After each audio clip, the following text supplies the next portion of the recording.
So I wanted to share with my community that I am seriously contemplating forming a national union for gig workers, right? That is Uber, Lyft, all gig workers. And I've been looking into this for quite some time. I've spoken to attorneys, I've reached out to professors at university. And what's frustrating about this is that as an independent contractor, right? Listen up here. As an independent contractor, you cannot form a union, right? You cannot form a union.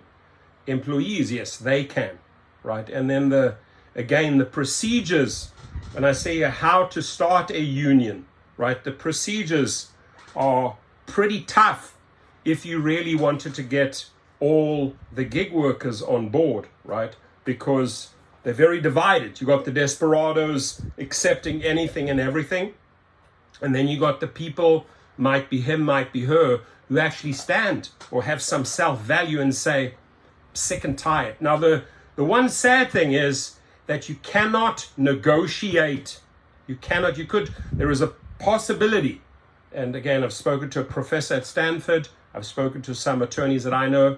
A union can be formed, but the issue is you literally cannot negotiate your wages or earnings as an independent contractor, even if you have a union, right? So there's a big roadblock, a big snag that I try to work around, and it became a rather frustrating issue. But the exciting news, ladies and gentlemen, is that if we do form a union, and I'll show you the 7 steps how we do it, we can actually fund litigation designed to improve independent contractor conditions. Let me say that again. We can fund, as our IC union, right, gig union, we can fund litigation designed to improve independent contractor conditions.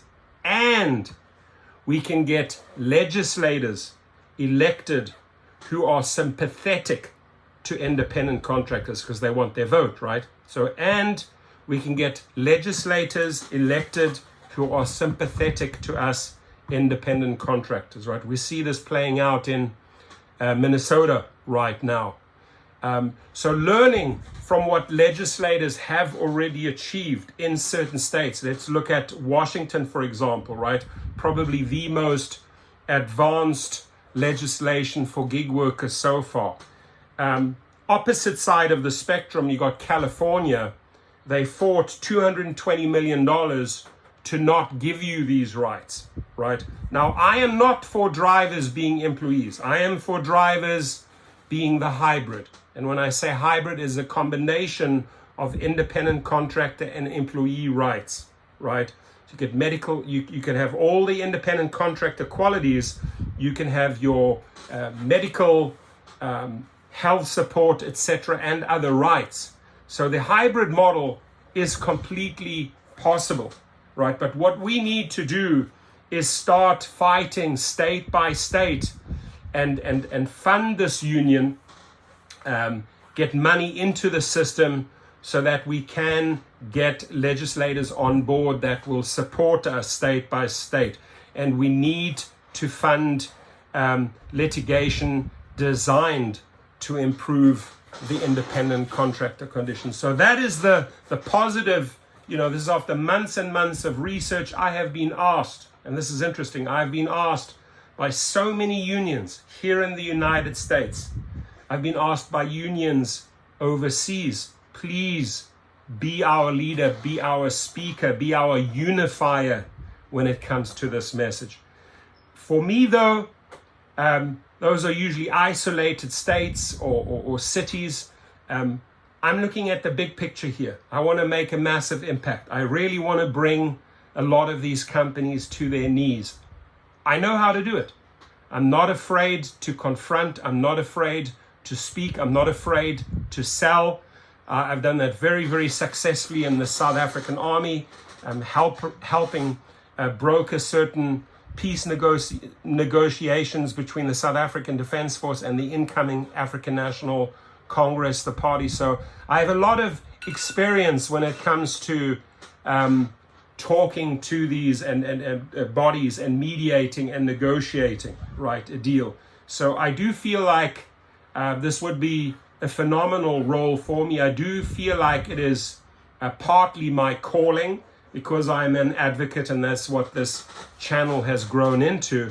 And I do know that they fear us in numbers. I call us an army of rideshare drivers and an army of gig food delivery drivers. We can make changes. We can get legislators on board. We can fund litigation, ladies and gentlemen. We might not be able to directly influence the earnings, right, and force them to negotiate better earnings, because that you cannot do that as an IC, even if you have a union, but we can do a lot. So how to start a union or an IC union?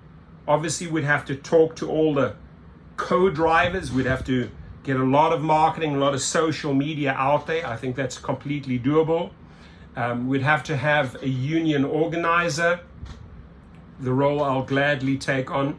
We would have to start a committee, which means, you know, we could have representatives and parties in different states. That's where a lot of you people can play a role. If you want to take on that responsibility, hit me up. My email is below. We truly have to know our rights as independent contractors. That's something I know inside out. And I know that they are not following and acknowledging and honoring our rights as independent contractors. So we have a powerful message right there, right? We would have to sign these union support cards. We could start somewhere. We could start with a city or a state. And we would then need to vote, ladies and gentlemen. And then we would need to negotiate our contract. Now, the negotiation of our contracts, we can obviously do that through legislators, right? We cannot directly go to Uber and Lyft and say, hey, these are the wages and the earnings we want, right? You got to do it by bringing in, you know, and changing the law.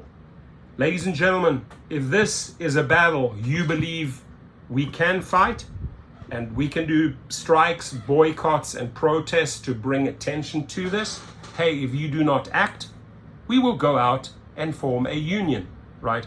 And the media will love this. So if we give them notice, hey, we're striking because we're striking in this city or at this airport because they are not offering us the safety, the rights that we deserve, the safety. They're not honoring the independent contractor rights, right?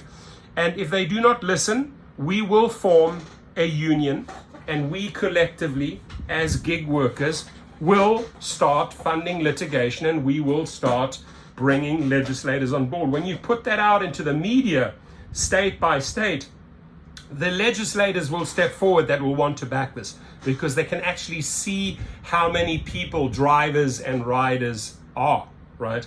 That can often swing a vote. There's millions and millions and millions of us drivers and riders out there. So they're not happy. The drivers are not happy. The riders are not happy. And we could bring the message to the riders. And if a rider starts backing a legislator, if a driver starts backing a legislator, he or she will have the votes to maybe get another 4 years in Senate, in Congress, or as a legislator. So I'm excited about this. I've taken it to the next level. I want to get a little bit of feedback from you here, please. So leave your comments below. What do you think? Have a wonderful day, and please stay safe out there.